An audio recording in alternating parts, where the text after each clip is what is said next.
And G loves trains here. It's currently not early in the morning, but late at night, because I'm about to make my way back from Paris to England, and I'm doing so via FlixBus. Now, FlixBus did email me a couple of weeks ago saying that the itinerary of the journey had changed, and instead of the ride starting at Bercy Seine, it's now starting at St Denis University. Now, it wasn't too much of an issue. I have just caught a metro service to here instead. Also in the email, I was a bit mind-boggled, to be honest, because they also changed my reserved seats, but I'll talk more about that once I get on the coach.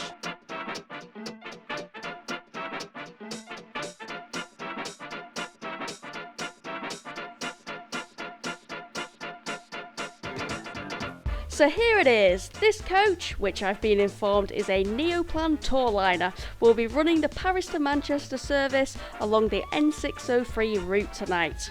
It's a one-a-day service that runs every day of the week apart from Fridays.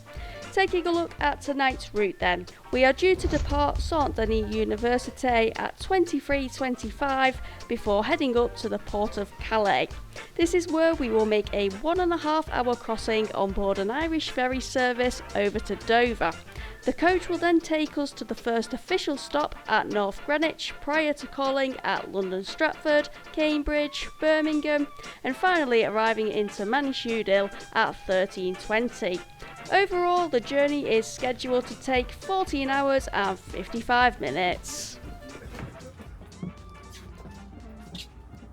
Alrighty, I'm on board now. So initially when I booked the tickets through the FlixBus website, I paid extra to reserve seats for me and my partner in the third row. But in the email when FlixBus were telling me about the itinerary change, they also, for what I could see no reason whatsoever, changed my seats for ones on the very back row. Now I knew I didn't want to do this long ride in seats on the back row, because I have been forewarned that the further back in a coach you sit, the more likely it is to induce travel sickness. So I got in touch with FlixBus. They were very polite and helpful. They said that they couldn't change the seats for the ones I originally booked, but they did give me a refund for them. I then went on to the manage my trip section and basically changed the seats back myself. So yeah, I had to pay an extra 50p per seat, but I am back where I started now, in seat 3D.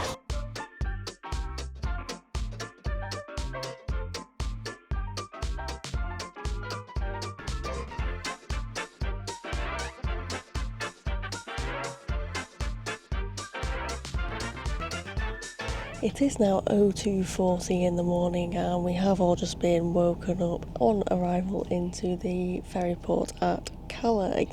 I say woke up, I think the term is light sleeping. I wasn't like fully asleep, but I was kind of asleep. I don't really know how this ferry crossing part works, to be honest. I'm just going to find out as we go along, but they have just been down the coach and collected everybody's passport. There is a couple of coaches in front of us. Sometimes we get through quick, and other times it can take hours. Okay, so the way it works then, you've got to get off the coach, go through security, passport control, border control, and then at the end of all that, you get back onto the coach. And we're just waiting now for everybody else to get back on, and then we'll be able to go and get onto the ferry itself. Yeah, I think you go up to deck 7. Like I said, this is an older ferry, so it's got a bit of character, this one.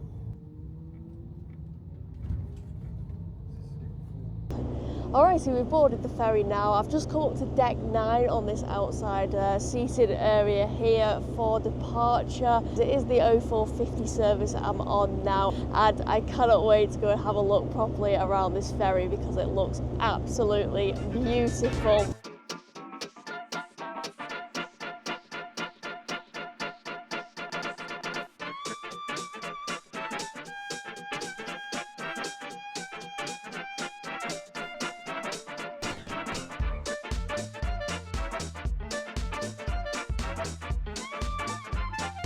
I've come down to deck 7. Now this ferry, I think it's called the Isle of Irishmore, if I've got that right. It is absolutely stunning. It's by far the most beautiful ferry I have ever been on, I can already tell you that. There's loads of seating down here. You've got information services and a cafe, and at the end here there is a veranda. I believe the veranda does go up to deck 8 as well. Wow, it is lovely in here. I'm not sure if it's going to lighten up during this crossing. I hope it is going to though. You'll love to see the views out of these windows. As well up here on deck 8, got lots of seating again. There is a children's play area. There's even a duty free. But at the other end to the veranda, there is a restaurant.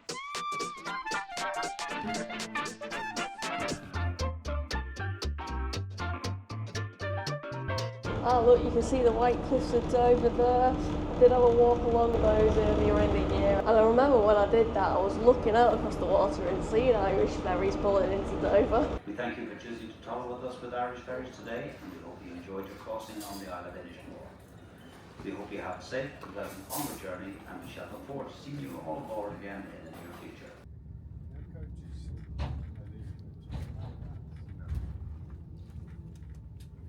It's just gone 5:30 AM UK time, and we're all back on the coach now, just getting out of Dover Port. And because it's light now, I can actually do a sea tour. I tried to do this quite some hours ago now, but Big Welly was not having it in the dark. So yeah, there is a footrest, which I can barely put my foot on because my big bag is in the way. Got a USB port down there as well.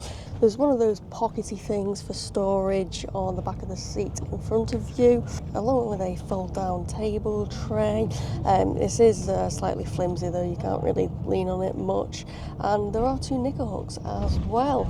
The seat itself is a black colour, and you can also connect to free onboard Wi-Fi on here. Right, I may try and fall asleep again, although I'm now very awake again. I keep like flitting between being very awake and very tired.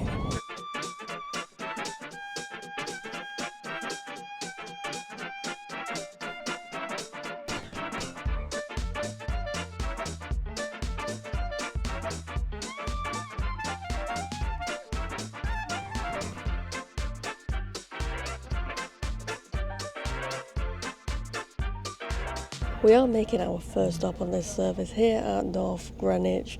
We have got more people boarding the coach now, and I did doze off pretty soon after we left Dover. I think as soon as we depart here, I'm going to fall straight back asleep. I'm not sure I've ever vlogged so half asleep before.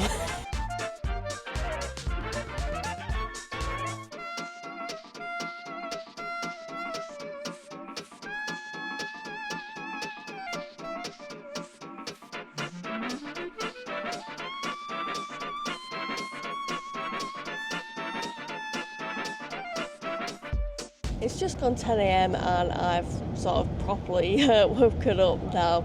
We are about halfway between Cambridge and Birmingham. I think I'm going to try and stay awake for the rest of the journey now because there are some absolutely beautiful views out the window, and I'm not too sure what views I've been missing, to be honest. I also just had a bit of a moment where I thought the person in front had 2 ears on one side of their head, but it's actually just the reflection in the window.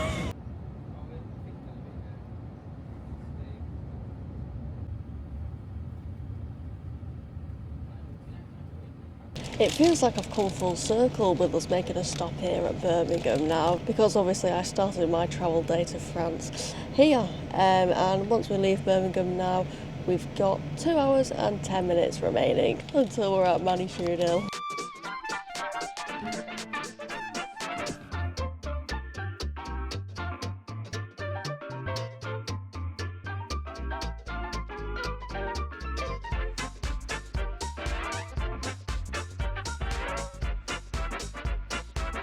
Oh, it's gotten really hot, but we have just entered onto the M62, so I think this is a good time to let you know how much I paid to make this long FlixBus journey today. So for the ticket itself, I paid £68.99. For the seat reservation, it was £2.49, and there was also a £1 service fee on top of that. So overall per person, it came to a total cost of £71.98. Now, I did book this trip like several months ago, I actually barely remember booking it. But I did have a glance at the prices again for this exact journey from Saturday night going into Sunday afternoon last week, and it costed less than what I paid for it all those months ago. So yeah, I don't know how that works, but even the price I paid for it is still far less than what it would have cost me if I was to ride the Eurostar and then pay for a train up north afterwards.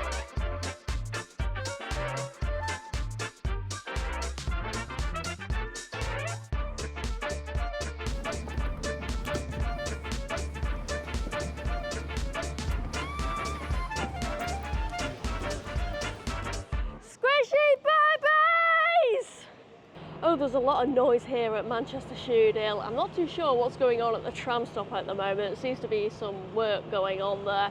But anyways, I'm here. The coach actually pulled in at 1 p.m, 20 minutes earlier than it was due to do so. And what a ride. Like, that journey has been on my to-do list for time. I'm so glad I've done it. I probably won't ever be doing it again, mind you. I would say that if you're after a coach ride where you can get a decent sleep, that isn't it. I personally did enjoy that the journey was broke up by having that ferry ride in the middle there. Yeah, I do love a good ferry ride, me. Right, I am looking forward to getting home. I may have a super early night, or I may just stay up for a bit and watch some of the games. We'll see. Thank you very much for watching, everyone. Bye, bye.